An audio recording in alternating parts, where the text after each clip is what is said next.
এবাৰ আৰক্ষীৰ বিৰুদ্ধে ভয়ংকৰ অভিযোগ উত্থাপন হৈছে ভুক্তভোগীৰ এজাহাৰ নলয় আৰক্ষীয়ে। এই আৰক্ষী বিষয়াজনলৈ মন কৰক, এই আৰক্ষী বিষয়াজন হৈছে গোলকগঞ্জ থানাৰ ভাৰপ্ৰাপ্ত বিষয়া দেৱজিৎ কলিতা। দেৱজিৎ কলিতাই নলয় ভুক্তভোগীৰ এজাহাৰ, লগতে ভুক্তভোগীক এজাহাৰ লোৱাৰ ক্ষেত্ৰত অস্বীকাৰ কৰাৰ লগতে ধমকি দিয়াৰো অভিযোগ উত্থাপন হৈছে। আনহাতে ভুক্তভোগীক দোষী সজুৱাবলৈ চেষ্টা কৰাৰ বুলিও অভিযোগ উত্থাপন হৈছে এইজন দেৱজিৎ কলিতাৰ বিৰুদ্ধে। গোলকগঞ্জ থানাৰ ভাৰপ্ৰাপ্ত আৰক্ষী বিষয়া দেৱজিৎ কলিতাৰ বিৰুদ্ধে এই ভয়ংকৰ অভিযোগ উত্থাপন হৈছে। লৈ আহিছোঁ সবিস্তাৰে এই খবৰ। এই মুহূৰ্তত বিগ ব্ৰেকিং নিউজ আমি জনাইছোঁ, ভুক্তভোগীৰ এজাহাৰ নলয় আৰক্ষীয়ে। ডাঙৰ খবৰ এই মুহূৰ্তত আমি জনাইছোঁ, আৰক্ষী বিষয়াৰ বিৰুদ্ধে এই অভিযোগ উত্থাপন হৈছে। গোলকগঞ্জ থানাৰ আৰক্ষীৰ বিৰুদ্ধে এই ভয়ংকৰ অভিযোগ। ভাৰপ্ৰাপ্ত বিষয়া দেৱজিৎ কলিতাই এজাহাৰ ল'বলৈ অস্বীকাৰ কৰাৰ লগতে ধমকি দিয়াৰো অভিযোগ উত্থাপন হৈছে। এজাহাৰ দিবলৈ যোৱা ভুক্তভোগীকে দোষী সজোৱাৰ অভিযোগ উত্থাপন হৈছে আৰক্ষীজনৰ বিৰুদ্ধে। গোলকগঞ্জৰ উত্তৰ ৰায়পুৰৰ চিৰাজুল হকৰ পুত্ৰৰ সৈতে প্ৰেমৰ সম্পৰ্ক আছিল ৰায়পুৰৰ এগৰাকী যুৱতীৰ পিতৃৰ অসন্মতিৰ বাবে পিতা পুত্ৰই অপহৰণ কৰে যুৱতীগৰাকীক। বিন্নাচৰত ৰাখি চিৰাজুল হকে পুত্ৰৰ হতুৱাই যুৱতীগৰাকীৰ লগত অপকৰ্ম কৰোৱাৰ ভয়ংকৰ অভিযোগ উত্থাপন হৈছিল। মীমাংসাৰ নামত বিন্নাচৰৰ এজন পঞ্চায়ত সদস্যই যুৱতীৰ পিতৃক দাবী কৰিছিল 10,000 টকা। টকা দিবলৈ অমান্তি হোৱাত নিশা কন্যাক ঘূৰাই নিবলৈ বিচাৰে যুৱতীগৰাকীৰ পিতৃয়ে। এই ঘটনা সন্দৰ্ভত গোলকগঞ্জ থানাৰ সহায় বিচাৰিছিল ভুক্তভোগী পৰিয়ালটো, কিন্তু গোলকগঞ্জ থানাত উপস্থিত হৈছিল যেতিয়া সেই সময়ত উপস্থিত আছিল দেৱজিৎ কলিতা। দেৱজিৎ কলিতাৰ এজাহাৰ ল'বলৈ অস্বীকাৰ কৰিছিল, লগতে ধমকি দিয়াৰ অভিযোগ উত্থাপন হৈছে পৰিয়ালটোক।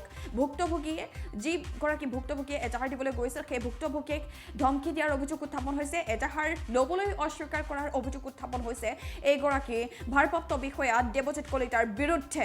গোলকগঞ্জৰ উত্তৰ ৰায়পুৰৰ উচিতাৰ চিৰাজুল হকৰ পুত্ৰৰ লগত প্ৰেমৰ সম্পৰ্ক আছিল। উত্তৰ ৰায়পুৰৰ প্ৰথম খণ্ডৰ এগৰাকী যুৱতীৰ সৈতে যুৱতীগৰাকীৰ পিতৃৰ অসন্মতিৰ বাবে 14 ডিচেম্বৰৰ সন্ধিয়াই পিতা পুত্ৰই অপহৰণ কৰিছিল যুৱতীগৰাকীক। বিন্নাচলাৰ এঘৰত ৰাখি পিতৃয়ে জোৰ জুলুমকৈ দৈহিক সম্পৰ্ক কৰাই পুত্ৰৰ হতুৱাই। 18 ডিচেম্বৰত বিন্নাচলৰ এগৰাকী পঞ্চায়ত সদস্যই যুৱতীৰ পিতৃক মাতি নি মীমাংসাৰ নামত দাবী কৰিছিল 10,000 টকা।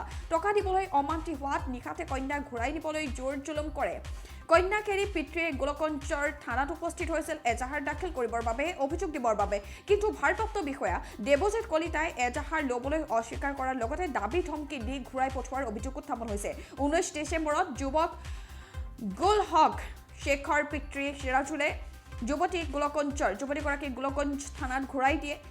আশ্চৰ্যজনকভাৱে নিশা 8 বজাত দোষী অপৰাধীৰ দৰে আৰক্ষীয়ে যুৱতীৰ পিতৃক ঘৰৰ পৰা বলপূৰ্বক উঠাই আনে আৰু ধুবুৰীত স্বাস্থ্য পৰীক্ষা কৰি বলপূৰ্বক যুৱতীগৰাকীক পিতৃক হস্তান্তৰ কৰে। এই সন্দৰ্ভত পুনৰ থানাত এজাহাৰ দিবলৈ যোৱাত ভাৰপ্ৰাপ্ত বিষয়া দেৱজিৎ কলিতাই স্বয়ংভূ ন্যায়াধীশ হৈ যুৱতীক দোষী সজাই খেদি পঠোৱাৰ অভিযোগ উত্থাপন হৈছে। পিছত সন্ধিয়া এজাহাৰ লয় যদিও আজিলৈকে কোনো ধৰণৰ ব্যৱস্থা গ্ৰহণ নকৰাৰ অভিযোগ উত্থাপন হৈছে দেৱজিৎ কলিতাৰ বিৰুদ্ধে।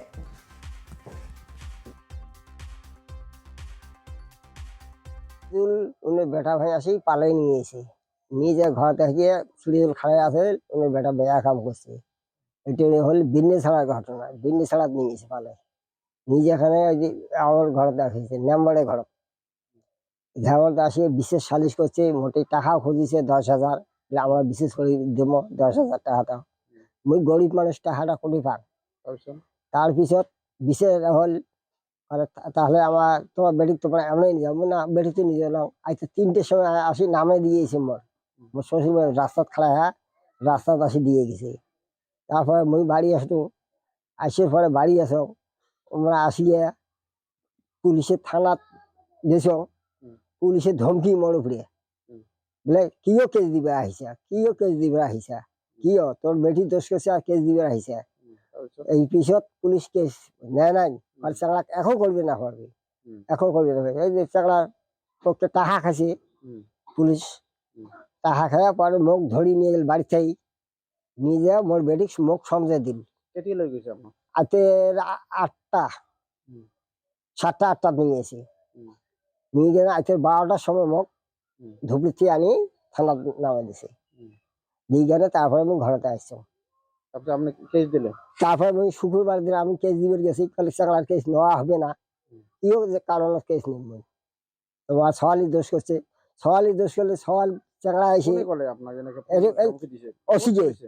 ওসিজে থানা থেকে ওসিজে ধমকি দিয়েছে, সেই কারণে মুই ঘুরিয়ে আসছো। এইবারে শুক্রবার দিন যা কেস দিছ মুই, হুম। এই কেস দিছ কি গেলে হয় কেসত আপনার শুক্রবারে কেস দিছে, তো আহ। এতে লেগে একো করা নাই। না, এক একো করা নাই। সপ্তাহ হইব। 1 সপ্তাহ হয়ে গেল এখন খবর লইছে? খবর লইলে খবর মোক ফোন করছে, ওসি কইছে ফোন করলে আসবি, হুম। তো ফোনও তো করে নাই, এইটুকুই আছে।